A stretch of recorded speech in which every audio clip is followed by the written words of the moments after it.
This is the Greg Bedard Patriots Podcast with Nick Cattles. Download the PrizePicks app today. Use code CLNS. Get $50 instantly when you play $5. That's code CLNS and PrizePicks to get $50 instantly when you play $5. You also want to visit our friends at Gametime. Fantastic app, buying tickets wherever you want to go. Download the Gametime app, create an account, use code CLNS for $20 off your first purchase. Download Gametime today. Let's start with the headlines as we do, Greg, each and every podcast. Lots of drama, my friend. Lots of drama stemming from London. I just want your big picture overall take with how Jerod Mayo has handled everything stemming back to his post-game press conference in London and his media session yesterday with you guys. Nick, I would say, I mean, it's hard for me to separate like this week from the totality of things. Right. I would just say overall it's been poor. I just think I think how he handled the media, how he messaged things to the players, which, we all knew that Belichick sent messages to his team through the media.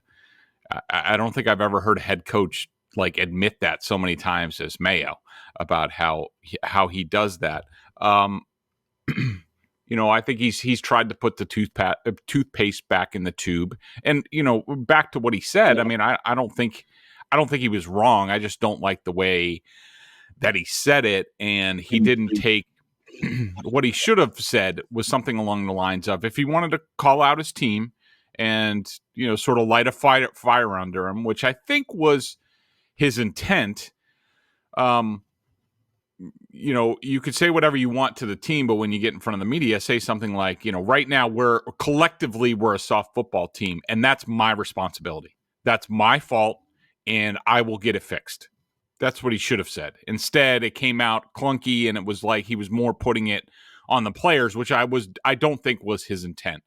I did find it interesting today that Alex Van Pelt talked about how they had a great meeting today about, basically doing like the little things and like, about, staying off social media and keeping things internal and, attacking your rehab and eating right and like all these things. And I'm like, oh my God, we're in week 8 of an NFL season and they're just now getting on top of this.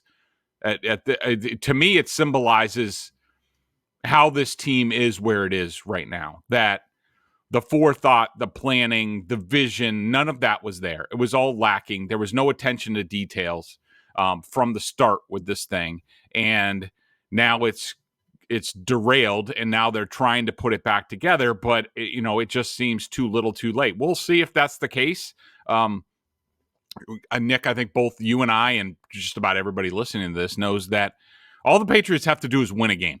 They win a game and all this stuff goes away. We talked about it, somewhat earlier in the year about this, and like the Miami game was there for them on a silver platter. We're like, just win this game against Snoop Huntley and everything calms down and they can get to work and all that stuff. And then they completely blow that game. And so, I guess this is all a long way of saying I think Jerod Mayo's tenure overall has been underwhelming, and I don't think this was a good week for him either. The one word I keep going back to with this coaching staff and this operation is reactionary. Everything just feels reactionary. There's nothing proactive, getting ahead of things. There's none of that, whether it's talking about, as you said, Van Pelt saying today they had a good team meeting, work harder, rehab harder.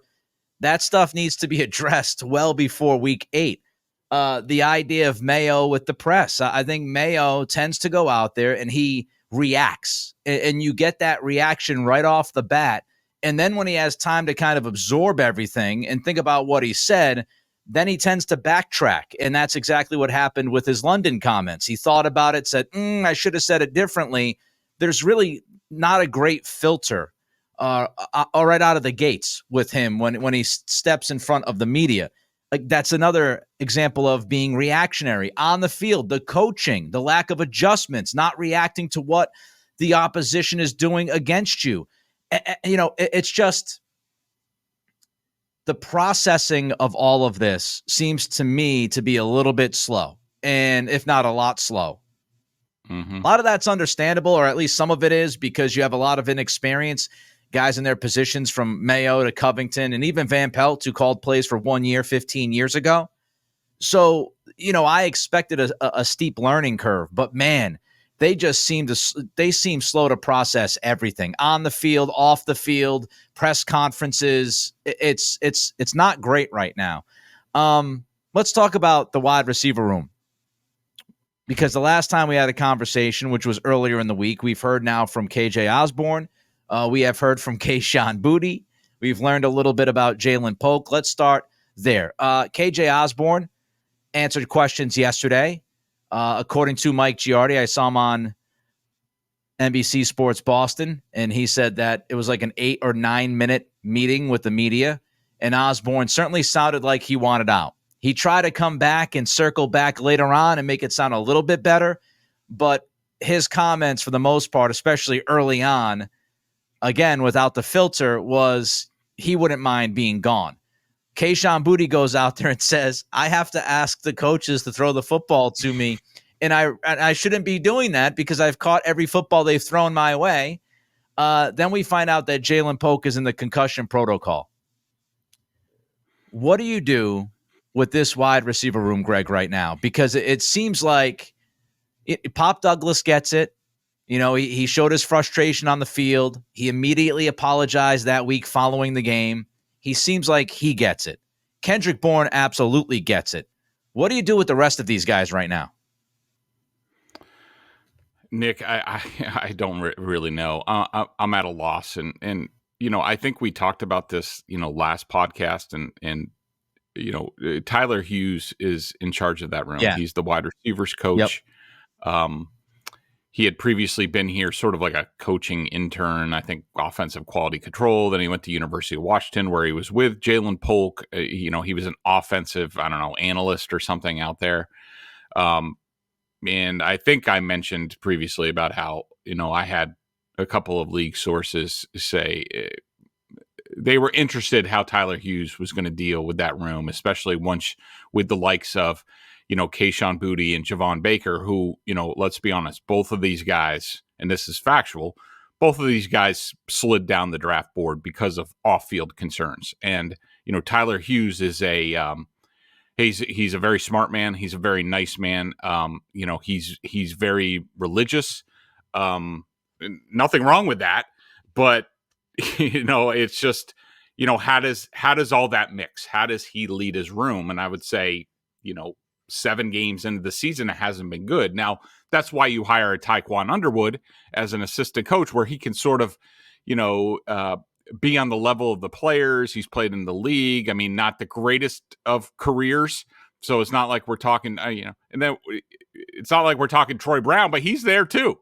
Like, how isn't Troy helping? Not that when Troy coached the wide receivers, like it was any good. That's why he doesn't coach wide receivers anymore.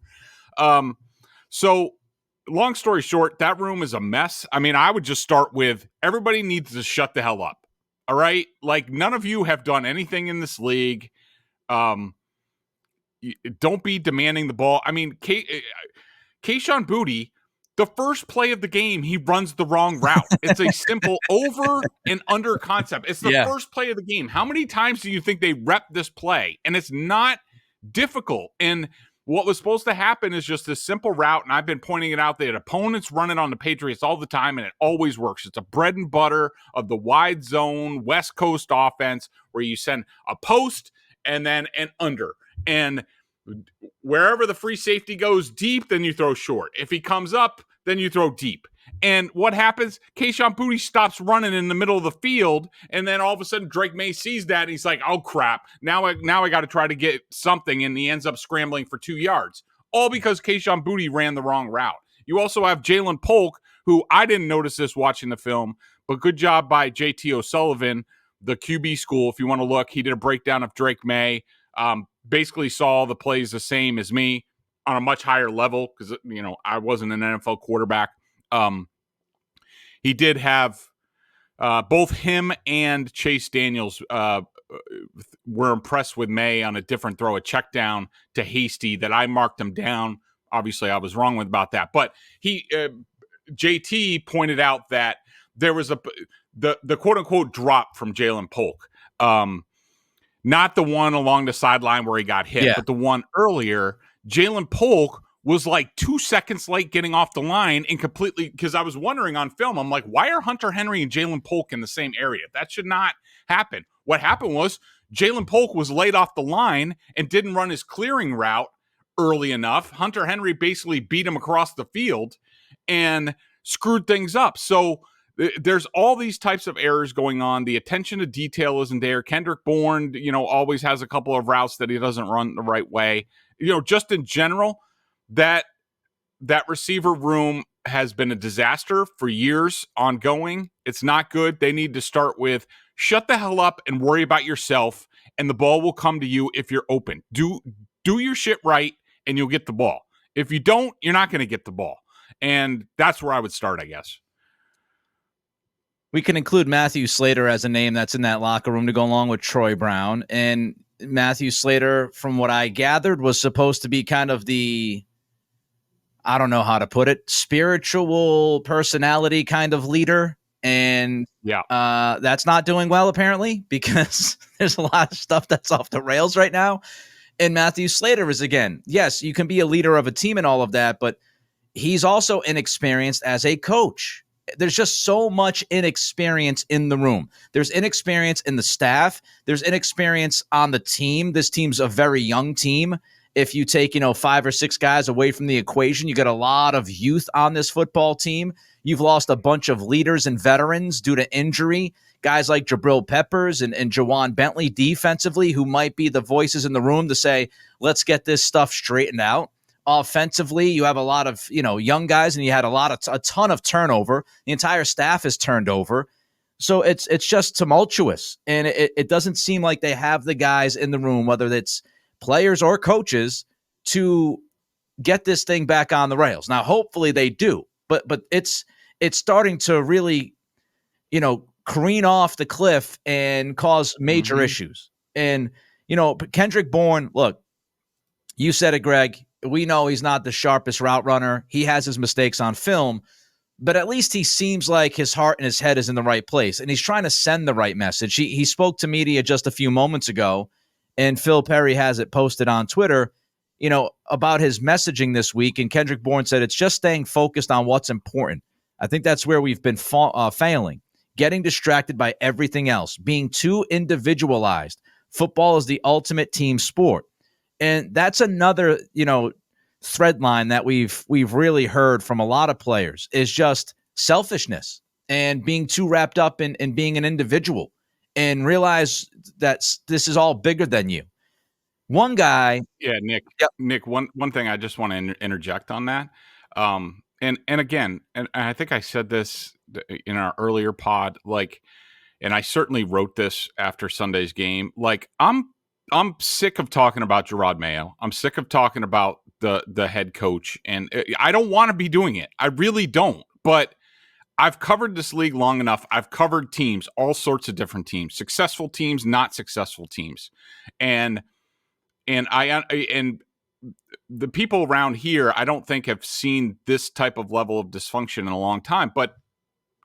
So they don't understand the root causes of it. I think a lot of people just say, they don't have enough talent. What'd you expect? Look at last year. Did you expect them to be better? Blanket statements like that when you don't look at the details. But back to this, what you just talked about and what they're talking about and the reset that they're doing, Nick, is, to me, it's an indictment on the head coach. When there's a leadership vacuum, when there's not a person there, whether it's at the front of the room or in their individual room, when it's not filtered down, and we've talked about it before, the head coach needs to coach the coaches and the coordinators and things like that and be like, this is what I want. This is the messaging. This is what I need you to do. Obviously, that hasn't happened. So when there's a vacuum of leadership from the top, a North Star, a direction. This is who we're going to be. This is what we're about. This is the totality of the program. This is how you're going to rehab. This is how you're going to take care of yourself. Belichick, when he took over in Cleveland, had basically just like Bill Walsh had, these stacks of this is how everything's going to go right down to the minute details. Obviously that hasn't happened here. So in the absence of that, players and coaches sort of do their own thing. And so that we get to week 8 or 7 and 8, we're now in week 8, that we're at this point just further reinforces that, Mayo really didn't know what he was doing when he was hired. And now everybody, they all were on their own agenda from the top down, and now all of a sudden they're trying to get it back, and it's tough to put that back in the bag. I think we can unequivocally say, heading into week 8, Jerod Mayo was not ready. He was not ready for the job from the jump. The question ultimately is going to be, can he get there? It's possible. Don't want to write it off. It's possible. Mm-hmm. But I think right now, the evidence is there. As they say back in the day, the proof is in the pudding. And we see this is an outfit in New England that was just totally not ready. And I go back to the introductory press conference, and I'll give you credit, Greg. I did not take too much away from those press conferences because there's just a lot of BS. And there's not a lot of substance during those intro press conferences, but you had a question during those press conferences. And the question that you had is where's the substance, right? It sounded like a lot of CEO speak, a lot of business speak, and not much, substance or football speak. And at the time I said, I'm going to give Mayo the benefit of the doubt. And you did too. Let's see how it plays out. I'll give him the benefit of the doubt. Maybe this is just your run-of-the-mill introductory press conference. The family goes up there. Everybody's, slapping each other in the ass. It's a great day. We're all happy. This is awesome. Well, if you go back now to that introductory press conference and you see the first 7 weeks of this season play out, the lack of substance that was being discussed during the early days of this regime and from this head coach, now you look back at it and say, oh, maybe there wasn't a lot of substance because there wasn't a lot of substance because he was completely unready. And it wasn't necessarily just an introductory press conference. I want to get to the quarterback, want to get to the defense, but first, Greg wants to get to PrizePicks. PrizePicks is America's #1 daily fantasy sports app with over 5 million active members. PrizePicks is the easiest and most exciting way to play daily fantasy sports. All you do is pick more or less on 2 to 6 player stat projections and watch the winnings roll in. You can now win up to 100 times your money on PrizePicks with as little as 4 correct picks. I'm getting back on the horse. Had a couple of rough weeks. Giddy up. I feel better. I feel better, a little bit better. I don't know. Both these teams, I don't know what the hell to expect on Sunday. Anything could happen, really. But this is what I'm going with. I'm going Hunter Henry, more than 3 receptions. I think check mark that. I mean, we've seen Drake Maye, Hunter Henry, great connection there. And I also think the Patriots are going to have a little bit more trouble on the outside with the Jets cornerbacks. So that means Hunter and also Austin Hooper are going to be a focal point, I think. Drake Maye, more than 1/2 interception. He threw 2 in the opener, should have thrown 2 in the last one. I would say that the Jets are a lot better defense, a lot more opportunistic. So I think Drake will give one to the Jets this week. Devontae Adams, more than 1/2 rush and receiving touchdown. Rodgers is going to want to get his boy a touchdown. So I think they're going to look at this opportunity against the Patriots to do that. Garrett Wilson, more than 57.5 receiving yards. I think he had over 100 last week. Braylon Allen, I'm going with him, more than 1/2 rush and receiving yards, more than Breece Hall. I think Breece Hall is going to do a lot of stuff in the 20s, but Braylon Allen is the more physical back, and we all know how the Patriots are defending the run right now. And Aaron Rodgers, more than 238.5 passing yards against this passing Patriots defense. I don't feel great about that, but we'll see how it goes. Download the PrizePicks app today and use code CLNS and get $50 instantly when you play $5. That's code CLNS on PrizePicks to get $50 instantly when you play $5. You don't even need to win to receive the $50 bonus. It's guaranteed. PrizePicks, run your game.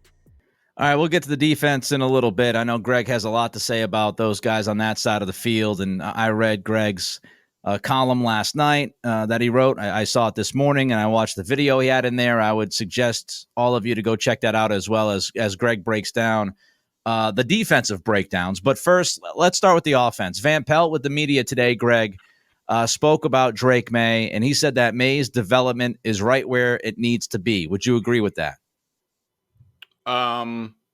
Yes, I would agree with that. And also, let me point out, we should, since everybody else is talking about it, I think we should talk about Mayo and the future and the Krafts and things like that in a second. But, I do think he's right where he's at. I was, like I said, and, I feel really good about my evaluations of Drake Maye the first week and also the second week. I do my thing, and then I sort of listen to other people who I consider experts, whether it's Chris Sims, Greg Cosell, Chase Daniels, JT O'Sullivan. And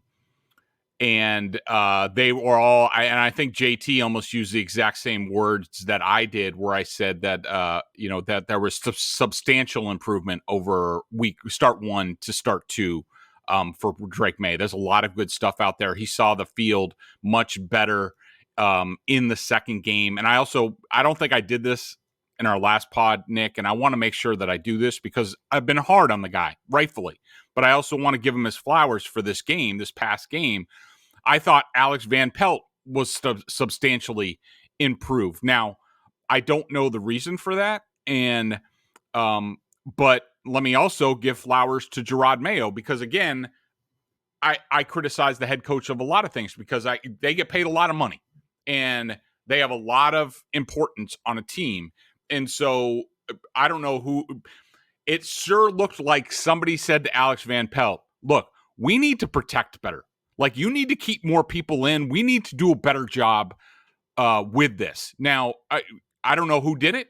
I assume Jerod Mayo had a hand in it, so I want to give him credit. I don't know if he said, Ben McAdoo, get more involved in this. Whatever happened, the Patriots offense in this past game looked a lot more like a real NFL outfit. The protections were better. The route concepts were better. I thought they did a really nice job of giving Drake more half-field reads, simplified things, allowed him to play a little bit faster.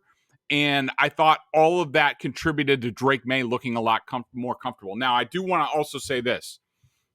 There were a few things in this game, rewatching, especially after rewatching JT O'Sullivan at the QB school. He put out a free video. He has other videos that are on his Patreon, which I'm also a subscriber because I like learning about the game. But he did a whole breakdown on Drake Maye. And I would go watch it if I were you, anybody out there. Because there's a couple of things that I am a little concerned about, Nick, with Drake Maye that I'm going to be monitoring going forward. The footwork I would say the overall footwork was sloppier start 1 to start 2. This was part of my worry about starting Drake Maye too soon, that if he had to the work that needs to get done with his footwork, and you can get away with it against the Jaguars, can you get away with it against other teams? I thought it was a little bit more problematic in this game. And the other thing, a few more throws off the back foot. The near KJ Osborne interception that was also partly to blame for KJ for not. He faded his route and allowed the cornerback to undercut it, but Drake also got to him late. But there's a few more footwork issues and a few more throwing off the back foot issues. And so I'm just worried about that getting worse as time goes on. But overall, a much better start in week 2. And I just wanted to make sure I gave Mayo and Van Pelt the flowers because I thought the offense looked a lot better. Imagine if they had a running game. So that's sort of the next thing. Well, we talk about Drake May, and I think he's like the hope for this football team, and the fans are really hanging their hat on Drake May and his future. And if he could be one of those dudes, then this team has a much better chance of climbing out of this muck that it is currently in. But Greg, if they have issues climbing out of that muck the rest of this year, I know you said earlier this week that it's not impossible that Kraft could say goodbye to Mayo if things don't improve. And that kind of lit the content world on fire. Everybody talked about that, including me and my own individual podcast I did yesterday. So I thank you for the podcast content. But just you've heard a lot of people talk about what you had to say, your reaction to that, and how do you feel today regarding RKK, Mayo, the future, compared to how you felt earlier in the week? Not really any different. I will say that, and this is often the case, I had just finished watching the defensive film when I went on Felger and Maz, and it made me angry. I was not happy after watching the defensive film, and I said as much when I said it was probably the worst defensive film I've ever seen with the Patriots. I thought it was the worst performance since the Eagles Super Bowl. And I thought that Eagles Super Bowl had more to do with personnel than X's and O's, but the X's and O's weren't great in that game either. I blamed a lot of what happened on Sunday against the Jaguars on X's and O's. So there's that. As far as the conversation that's evolved around my comments, I haven't really had a problem with it. I think a lot of people basically said the same thing that I did. I don't think anybody's really contradicted it. We all know there's a lot of media members that have a lot of cozy relationships with Jerod Mayo from covering him and the like, and that's fine. I don't have a relationship with Mayo. I try to stay arm's length so I can be impartial and tell people the truth. Now, I don't take anything back from what I said, and I just want to reiterate what I said, is that basically what I said was, and correct me if I'm wrong, Nick, and sometimes, and you know this better than anybody as a lifetime radio guy and a radio host, sometimes what's in your mind doesn't come out the way that you think it does. Right. But basically what I was saying was, look, the Patriots are a freaking train wreck in week 8. If things continue this way and get worse, then the potential is there. And I think I used the word, it's unlikely that this happens, but that Jerod Mayo could be one and done. Do I think that's on the table? Yes. Do I think the Krafts are considering it right now? No. Do I expect one of the Krafts to come out at some point and give some sort of tepid vote of confidence, sort of like we heard from John Mara today or yesterday with Dayball and Joe Shane? Yeah, we'll probably get something like that. But again, it's where are we at the end of the year? He certainly gets the benefit of the doubt. He's not getting fired anytime soon or anything like that. But we need to see what it looks like at the end of the year. If it's 1-16 and it's like Rod Rust all over again, yeah, he could lose his job. A lot of people could lose their job in that building. What I think's going to happen. I think we'll see a little bit of progress. I think that the potential is there for Drake May to save a lot of people's jobs.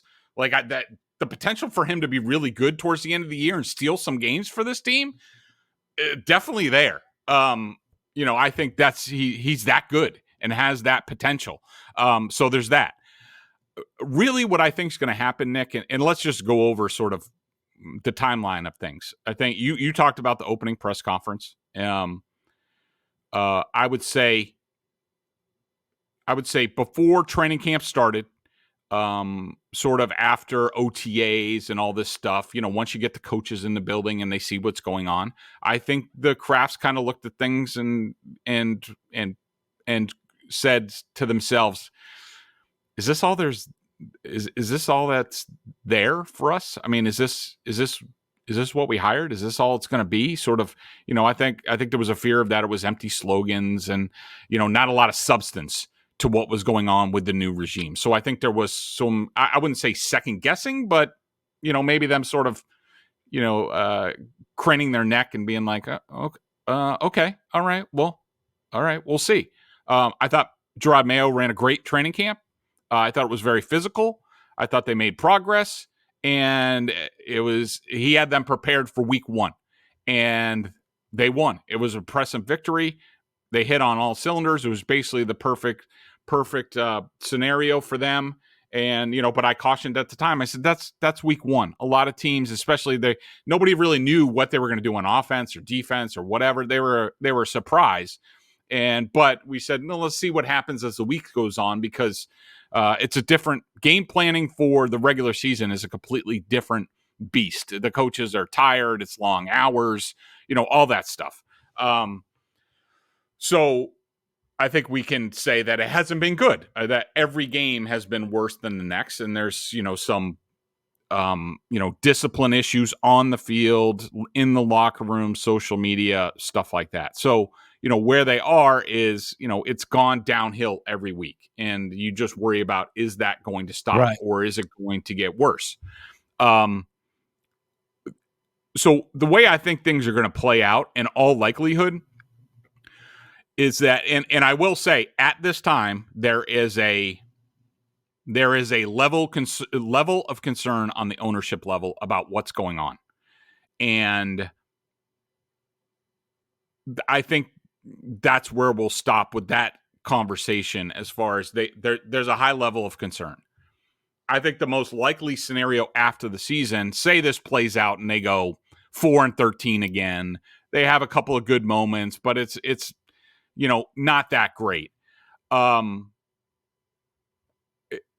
think they are going to, the Krafts certainly do not want to let go of Jerod Mayo and Elliott Wolf. I would say the odds are both are back for next year. Again, it's how it looks at the end of the year. But I do think that they will be proactive in terms of surrounding Mayo better, in terms of maybe veteran coaches, maybe a change in offensive coordinator, get more of a senior defensive assistant to help DeMarcus Covington. I think that would be the number one option in the most likely scenario. There's problems with that, Nick, though. How many people are you going to be able to attract to these jobs? Now, you can find coaches that are out of work, like a Ron Rivera type of guy. Right. I mean, they're not doing anything. I'm sure they jump at the chance. But, as far as, say you wanted a new offensive coordinator, yes, Drake Maye is going to be a draw. I could tell you that. Drake Maye is going to be a draw. But you also get in the scenario that if they do all these things and sort of change things and bring people in, how long are they going to be here for? How often does that work, where all of a sudden you're like, oh no, well, we're gonna help the head coach, and that stuff doesn't work. And you're going to get guys, top names to come in here to potentially get fired after one season. What if all that stuff doesn't work? Which, in all likelihood, it probably won't. That stuff never works in the NFL. How does that play out? Are you really going to get anybody? How much is really going to change for next year? And I think another couple factors are, I think Mike Vrabel is a factor being out there. I think, the potential, and I understand people are saying things like, well, Robert Kraft doesn't want to do this. It'll hurt his legacy. Yeah, that's fine and all. But if they have a chance to do over of 1 year, if they come in and they get Mike Vrabel and they let him handpick his GM, and Drake Maye looks good, and they get a real offensive coordinator, say Josh McDaniels comes back to work under Mike Vrabel, they get a left tackle in the draft, they spend money. Do you think anybody's going to care that they fired Jerod Mayo after 1 year? Nobody's going to care, because they're going to know they're on the right track. So I think there are a bunch of different scenarios. The big thing is, look, the Krafts don't want to fire Jerod Mayo. I don't think it's likely, but we need to see how the season plays out and see how bad it is.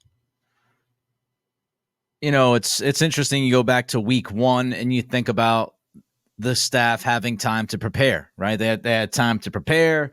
There was a lot less info on this team and how they were going to approach things. The coaches did not have to necessarily adjust right off the bat in week one. You kind of knew who Zach Taylor was and Joe Burrow. And, of course, we can't forget that Jamar Chase, he was dumped in to that program, this season. He had missed the entire camp because of a holdout. So I do think there's a difference between, like, okay, if you watch the first game and a half between Cincy and then Seattle, you see a staff that was, all right, this is what we want to do. This is what we want to try to do. And then when teams adjusted to what they were doing, they've been incapable of adjusting to what those teams' adjustments have been, if that makes sense. So if you look back at week one, it's very logical that was pretty much the best game of the year so far, because a very inexperienced staff had a lot of time to figure some things out, and they were more prepared, I think, that week than they've been since. A lot of other stuff you said. I'll just hit a couple of other points. The lack of experience with the staff. The fact is, Robert Kraft put a lot of trust in Jerod Mayo. A lot of trust. It wasn't just the idea of making him the head coach when he might not be ready, but also the idea of, and we talked about this, Greg, this is not hindsight. Mayo doesn't have a huge network of people. He has spent his entire career here in New England. It's not like a Mike Vrabel who, went to Ohio State, went to Houston, coached in Tennessee. Now he's in Cleveland, and he has all these different touch points across the NFL. Mayo did not necessarily have that. So it was this trickle-down effect. I tried to explain this during my podcast earlier in the week. A lot of people want to look at Elliott Wolf. They want to look at this. What I would say is this all starts with Robert Kraft. Because as soon as Kraft, and again, this ain't hindsight 2020, as soon as Kraft made Mayo the guy, which was done in his contract, which is still crazy to me, and the fact that he chose Mayo in 2019 because he had a meeting at an airport after the trip to Israel, which is even more crazy to me. But as soon as that was done, as soon as Mayo was the choice, folks, everything else fell in line. What do I mean by that? Well, because you had Mayo and you didn't go out there and have an actual process to get a head coach, and you just gave the job to him because you fell in love with him because of the Israel trip, as soon as you made that move, now you're not going to go outside to go get a new GM because you're already, Jerod Mayo is not going to have a lot of the guys stay here from the Belichick years. It's just not going to happen because it's going to be awkward. And as Bill O'Brien has said, I didn't want to really stay because Jerod needs his guys, quote unquote. So as soon as you made Mayo the head coach, you knew that the front office was going to have to pretty much stay intact, because the way this works is you go out, you get the GM, the GM gets his head coach, and then the head coach who has a network brings his staff in, right? That's how it usually works. You picked Mayo before anybody else. So as soon as that move was made, Mayo is going to have to work with somebody that he trusts and has a relationship with. That guy was Elliott Wolf. It's not to say that Wolf is not qualified to do the job. He was qualified to do the job, but you did not have a GM process, just like you did not have a head coach process because of how you handled the Mayo thing. Now, once that's done, Mayo doesn't have a network. So now you're leaning on Elliott Wolf to try to help him fill some voids on the coaching staff, which is not how it should be. You should hire the head coach. He's got an idea, right? D'Amico Ryans, he goes to Houston. Boom, I'm bringing Bobby Slowick. And you see this all the time. You see it all the time across the league.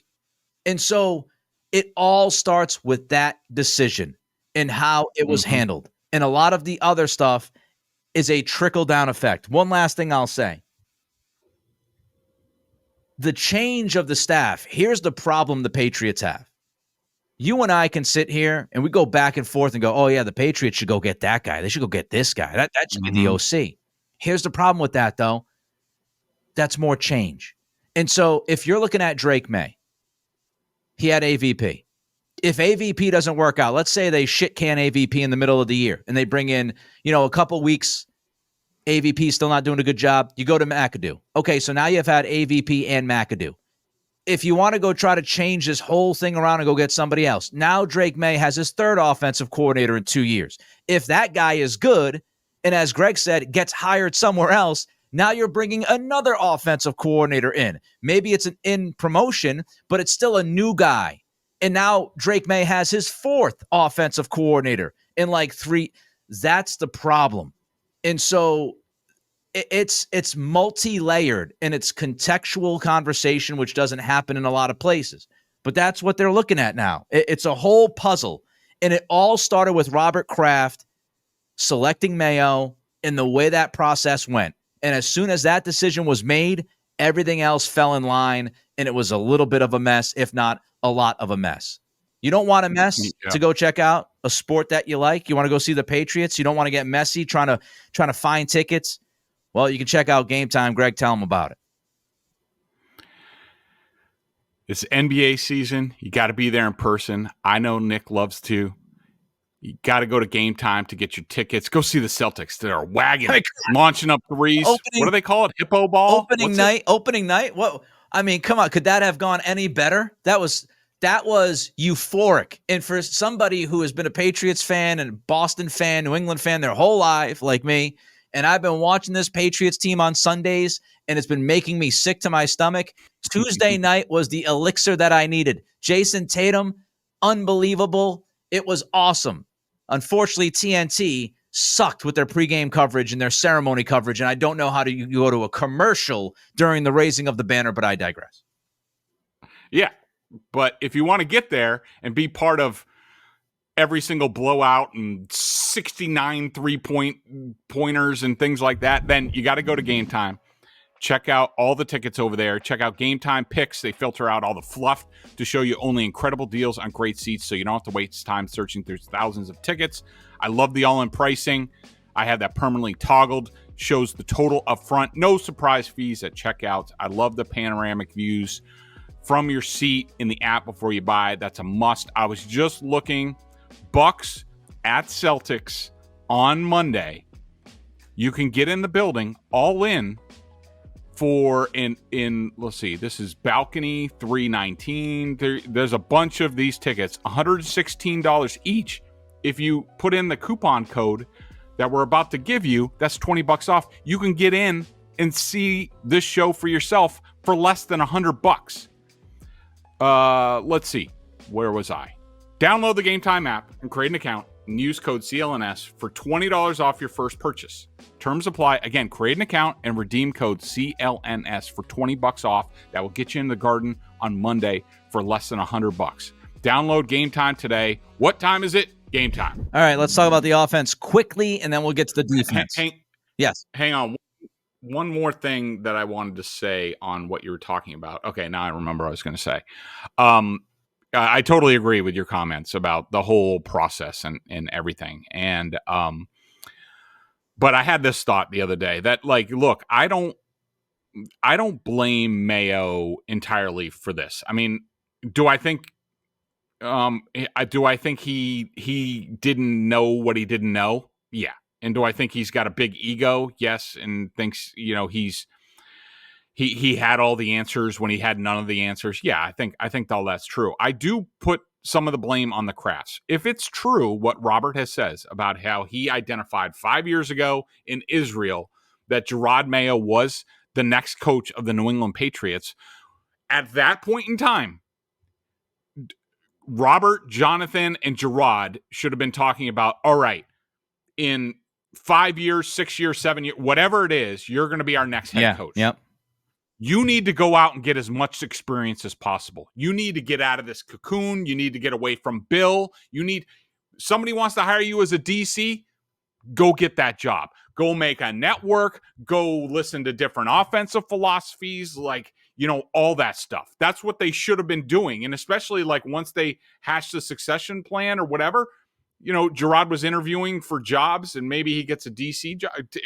Tell him to go take it and be like, we're bringing you back. As soon as it's time, we're bringing you back. And if it didn't work out, it didn't work out. But that's what they should have done. They should have helped him with the career development. Now, it's easy for me to say, Jerod Mayo, since he was drafted and played with the Patriots and coached with the Patriots, he's lived here a long time. I'm sure he's got a family. I'm sure this was comfortable for him. It's not the easiest thing to say, all right, I'm moving my family for what might be a couple years. I understand all that. But that's the life of a football coach. I mean, nobody gets to stay in one place for like 30 years in the NFL. So there's that. I mean, I just equate it to, and it's somewhat similar, somewhat not, but like, when I was coming up in sports writing, I was at the Palm Beach Post. I came up there. I had lived for a long time there. My wife and I were starting a family, and I had the opportunity to go to Green Bay. I'd never been to Green Bay. I'd never been to Wisconsin before. Yep. I had never covered the Packers, but in my mind, like, I needed to go cover another team. I needed to see things differently. I needed to get out of my comfort zone to grow, because in my mind, I wanted to become a national writer. I wanted to write for the Boston Globe and become a national writer, which I did. And I just thought to myself, for my career, I needed to branch out. I needed to see different things. I needed to experience different things, develop more sources on the NFC side, because I covered the AFC for so long and all that stuff. And so I picked up my family when the twins were 6 months old. We moved to a place where we had never been before, and family wasn't even close. But my wife and I decided to do it, for the betterment of my family and also my career. And so when I got to the Globe, when I got to Sports Illustrated, I wanted to be ready for those opportunities. I just think, again, it's simple for me to say everybody's situation is different, but man, if the Crafts were serious about Jerod Mayo being the next guy for them, they should have made his development priority one after their football team and be like, Jerod, go experience the NFL, go live things, get more responsibility, do press conferences, all this stuff. So when we bring you back here, you're hitting the ground running and you're ready to go. And that just, I think we're seeing that obviously did not happen. Hey, buddy, you're talking to somebody that picked up his shit and moved 3,000 miles across the country to experience being a program director in Sacramento, California, when I had never touched California in my life with my feet or anything, any other part of my body. So I get it. I put most of this on Robert Kraft, honestly. Where the team is right now, I put most of it on Kraft. I think people, and I just want to quickly make this point, and then we'll move to the offense, defense, and be done with this. But I do just want to make this quick point, because I know there's probably a lot of people listening to this going, yeah, but what about Elliott Wolf? What about Elliott Wolf? What about Elliott Wolf? What about this roster? What about – and I understand that question. Greg, I don't know if you agree with this, and some might think that I'm making excuses. I couldn't care less. The way I look at this is evaluating a GM – or a head of player personnel is a lot different than evaluating a head coach. And the reason why is the number one priority for any GM, the number one priority for Elliott Wolf is to build this the right way and keep the long term in mind. It's not about what's happening right now. It's about what this team looks like in 15, 16, 17, 18, the weeks, right? How do we look towards the end of the year? Simple example, Jalen Polk. Right now, you look at it and go, oh, my God, that's a disastrous pick. I'm sorry. I'm not going to write off a guy's career 7 weeks in. I take at least a year, if not 2 years, to fully evaluate draft classes because a lot of different things happen. So we can look at this roster right now and say, oh, man, it's not talented, this and that. A lot of Elliott Wolf's job is going to be dependent on the draft. And right now, again, it's only 7 weeks in. Drake Maye has looked pretty damn good. I think everybody's happy with Maye. Everybody is unhappy with Polk. And then the other two top 4 picks that he made have been hurt. I can't evaluate Caden Wallace. He got hurt. I'm sorry. I can't evaluate Layden Robinson when he's in and out of the lineup and then gets hurt again on Sunday last week. And so I think it's much more difficult right now to throw Elliott Wolf completely under the bus until we have a full picture. And at the end of the year, we look back and go, okay, did Jalen Polk get better? Did Layden Robinson and Caden Wallace become trusted guys on the offensive line? Did they get back out there? And did they improve on the O-line? Did Drake Maye continue to show progress? And does he look like a franchise quarterback where now you can reel in somebody like Brandon Ayuk because they look at Maye and go, oh, man, he's great. Like, to me, it's a week-to-week evaluation with the coaching staff because we're seeing it play out in real time and we're seeing lack of adjustments. Elliott Wolf's job mostly is done in the offseason. What's done is done. The cake has been baked. And now we see how it comes to fruition throughout the season. Would you agree with that, or would you disagree with that? No, I would agree with that. I mean, I think, because I hear from people on Twitter all the time. They're like, well, what about Elliott Wolf? And I mean, it's week 7. Like I can tell how the coaching is. And I could tell, when they, and I'm not asking for the coaches to move mountains. There's a lot of people out there. I don't get it. They're so simplistic about like, well, this team doesn't have a lot of talent. What did you expect? And they just excuse the coaching. They just take it out. That runs counter to everything that I believe about football, where football is the ultimate team sport. And it's all about, people out there who played Pop Warner or played high school football. Like, it's routine in football where you go up against a more talented team, but the coaches figure out a way to compete with those teams, if not beat them. That's the essence of football. Those are the greatest moments in football, for people who have played the sport. And, to me, fine. The Seahawks game might have happened no matter what, because you have an inexperienced coaching staff and players, and fine. All right, fine. The Seahawks are more experienced. They had good players. They came back. That happens in the NFL. To me, the Dolphins game is inexcusable. The getting blown, the way the Jaguars game, to me, is inexcusable. I was looking back, Nick, because we've heard Jerod Mayo bring up Dan, the Lions coach, Jesus Christ. Campbell, Dan Campbell. I look back, and I was also chatting with Aaron Schatz about, like, I wanted to know how their DVA progressed, because the Patriots are going down by the week. I mean, even special teams, which was like top 5 for like the first month, is now down to 16. Like, everything is sliding down. And I look back, that Dan Campbell, when he took over, and we all know that was a dumpster fire that he took over from Matt Patricia. That team the whole year lost, I think, 5 times by 10 or more points. The Patriots have already done that 4 times. And most of it has happened like in the last 5 weeks. So that's a level of concern. But back to Wolf. I just wanted to say that I understand the frustration that people have, and there are certainly things that I would have done better. And given hindsight, which we all have now, we all have the benefit of hindsight now. Like, you don't sign a core for, or you sign a core for, but you also sign Jonah Williams. You trade up for a tackle in the draft. These are all things that we, a lot of us second guessed in real time. But the overall approach, Nick, I still don't have a problem with. And I think you agree with me on this. I mean, like, just because you have money, just because you have certain assets, doesn't mean you just spend it. Let's overpay for Calvin Ridley. Let's do X, Y, and Z, because like, you only have a finite amount of resources, whether it's draft picks or cash or cap. And you don't throw money just to throw it. I think an example of it is there's a lot of people held up the Tennessee Titans as, look at what they're doing. They brought in an offensive coach. They have a young quarterback. They're supporting them. They bring in Ridley. There they have Hopkins. They, sign people on the offensive line. They drafted on the offensive line. They did X, Y, and Z.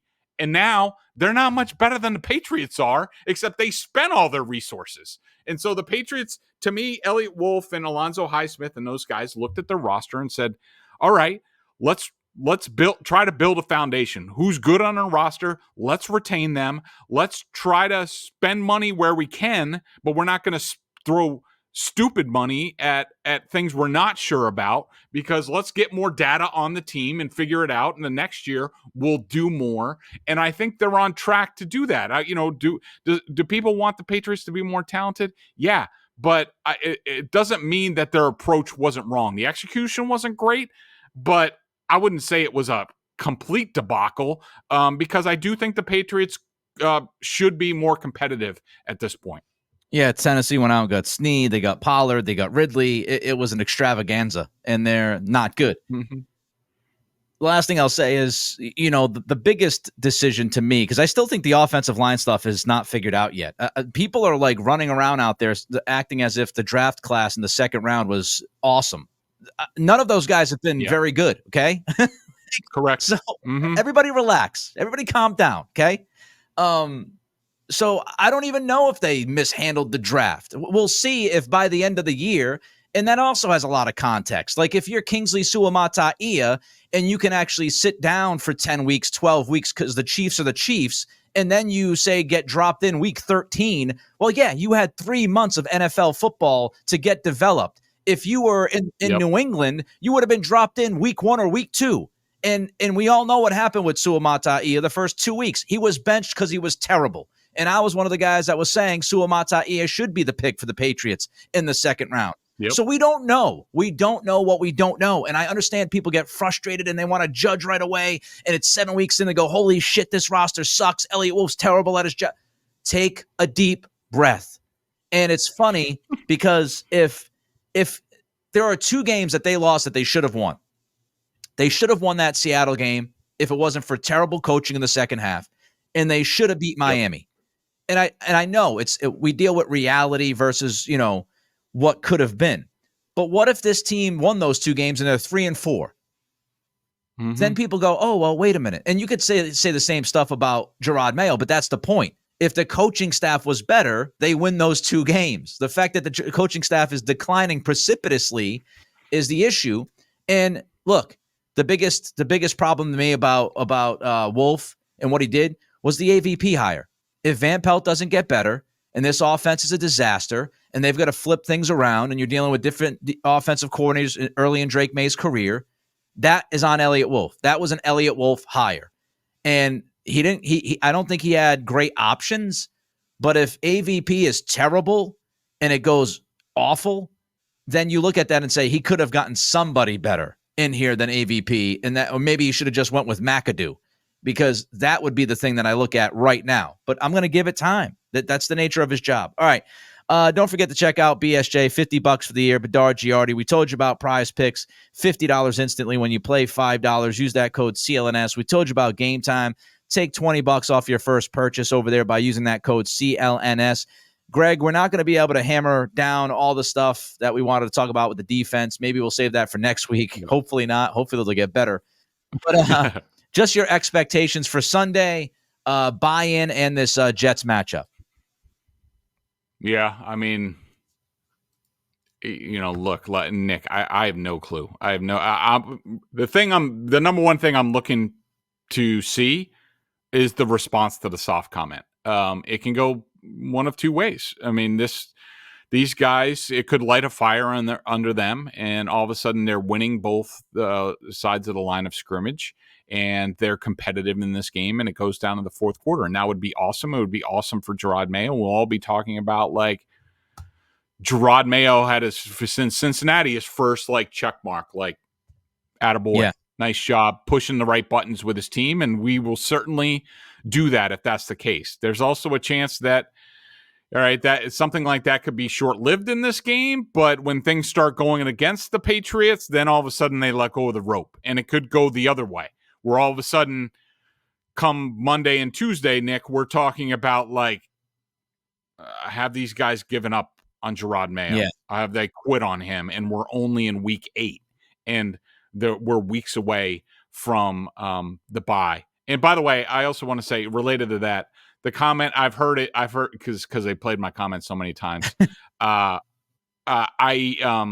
comment that I made about the bye week and the coaches will probably go on vacation, that was unfair of me. And I just wanted to state that for the record. I heard it and I was just like, I got emotional, caught up in the moment. That was unfair, and I didn't like that out of myself. So I just want to apologize for that comment. I don't think any of those guys I hope they don't go on vacation, and I expect them to work and figure things out through the bye week in December. But back to this game. I don't know. Both of these teams, I have no clue what they're going to do. I think that the Jets had, when I was watching their Steelers film, the Steelers own them on the Steelers offensive line, owned the Jets defensive line. They were getting a lot of push on the interior. They ran the ball, typical play action shot plays. I thought the Steelers were lucky with Russell Wilson's moon balls that are being caught with one hand or bouncing off Steelers like 8 times and they're catching it. I think that the Jets offense is a tough watch, even with Davante Adams. I expect him to be in the slot. I really don't like this offense. I don't like what Rodgers is doing. A lot of it is he doesn't take any deep shots unless it's a receiver one-on-one on the boundary and he's throwing a back shoulder or a go where he's not going to get picked off. There's very little in the middle of the field. You get a lot of what you should expect is a lot of short, quick passes to Davante Adams or Garrett Wilson, and then at some point they're going to fake it and do a double move, and then they're going to go. Rodgers loves that. It's very simplistic. I would say the route concepts might be worse than the Patriots at this point in time, and Rodgers, sometimes he just favors Adams. He doesn't stay with route concepts. It's a tough watch, but the fear is that all of a sudden they start to click this week and they start to get on a roll, and then there's an avalanche because I think there's a lot of built up stuff there with the Jets defense. So long story short, I don't know what to expect out of the Patriots. I don't know what to expect out of the Jets, but there's no question that the Jets are favored to win this week. Yeah, I mean, a couple things that I saw watching, and I did actually watch the all 22, Greg Bedard style. Ooh. I watched the Jets Steelers all 22. I will tell you this, Rodgers, and you know this by just looking at the stats, but when you watch the game, it is so obvious. This dude has no time to wait. He gets the snap and he's throwing the football. It's predetermined a lot of times, which is not good. Yes, he's got one priority. I want to get rid of this football as fast as possible. And I was watching it, and there were a few plays. There were a few plays where you go back, and he actually had opportunities if he held on to the football longer. But he didn't want to allow. It's like he doesn't allow his wide receivers at times to actually finish their route concepts and get open. And when you watch it, you go, man, if he held on to the football for a quarter of a second longer, half a second longer, he's got this dude open 25 yards down the field. But he's so, he gets the snap and it's boom, boom. I got to get rid of it. And it's unbelievable. He looks like, I don't know if you agree with this, Greg, but he looks like a dude who's 40, who's taking a lot of hits. He don't want to get hurt. And he's like, hey, man, I'm going to save myself. I'll live to see another play. I'm just getting rid of the ball. If that's a check down, their most explosive play was a check down to Breece Hall. That went 50 yards. Yep. There's nothing, as you said, there's nothing downfield. He just and he's got a hammy issue. He's banged up. Of course, we said a lot of this going into week 3. And then Rodgers had his best game of the year. He wasn't anywhere near as good before that game. He has not been anywhere near as good after that game. So does he kill the Patriots again? It's quite possible. Jets -7, over on his 40.5. What's your pick? I think the Jets get right. The Patriots are the get right team.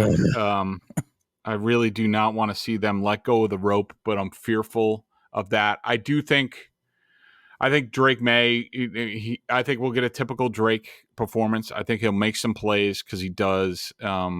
He's seeing things better. It seemed like the Steelers targeted DJ Reed a lot in that game. I think they will do that. But sorry. I'm going to pick the Jets 27, Patriots 13. 27-13. I think the Jets win. I have reached the point, Greg, and unfortunately I've reached this point multiple times over the last couple of years where I will no longer pick the Patriots until they actually compete with somebody. That's where I'm at. Mm-hmm. Until they show that they can actually compete with a football team. So I'm taking the 7 points. I'm laying the 7 points rather with the Jets, and I'm very similar to your score. I got 27-17. Jets win. By the way, I am 4-3 against the spread. Greg is 3-3-1. Greg is 5-2 straight up. I'm 4-3 straight up. So we both got the Jets winning. We both have the over, I believe, right? 27-14, you said, or 27-13. Mm-hmm. 27-13. Ooh, so you're just under. The hook got you. Oh, I am. So Greg goes under. I go over. By the way, I just want to say the Patriots are 0-5 against the spread in the last 5 games. Awesome. Makes you feel good, doesn't it? Hopefully this podcast made you feel good. He's Greg. I'm Nick. We'll talk to you early next week, and hopefully we see some kind of improvement on the football field Sunday against the Jets. Please.